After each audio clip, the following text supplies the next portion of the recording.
Angedacht zwischen Rhein und Reden. Impulse aus dem Kirchenbezirk Germersheim.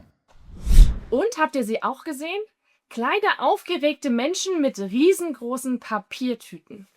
Genau, es war Einschulungswoche in Rheinland-Pfalz. Und das ist für viele ein ganz besonderer Moment. Denn mit dem Schulstart beginnt etwas Neues. Ein neuer Weg, neue Menschen, neue Herausforderungen. Und dafür gibt es diese Schultüten. Die sind dafür da, um uns den Start ein bisschen schöner zu machen, und sie sind gefüllt mit ganz vielen Sachen, die man auf dem neuen Weg gut gebrauchen kann. Stifte zum Beispiel, die braucht man zum Schreiben und Zeichnen oder Malen. Oder ein Radiergummi. Der hilft vor allem dann, wenn eine Aufgabe mal nicht beim ersten Mal gleich gelingt. Und außerdem gibt es in den meisten Schultüten auch etwas Süßes. Zur Motivation und als Nervennahrung für besonders anstrengende Tage. Ja, so eine Schultüte ist ein wichtiger Begleiter am ersten aufregenden Schultag.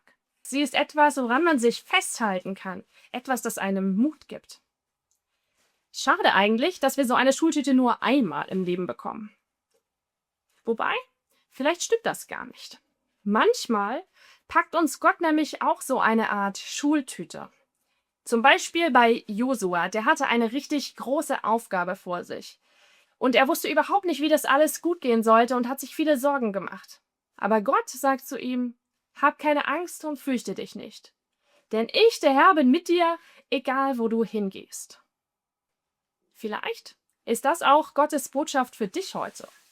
Eine extra Portion Mut für deine Neuanfänge, Umbrüche und Entscheidungen. Denn egal, was bei dir gerade ansteht, du darfst darauf vertrauen, Gott geht mit. Angedacht zwischen Rhein und Reden. Impulse aus dem Kirchenbezirk Germersheim.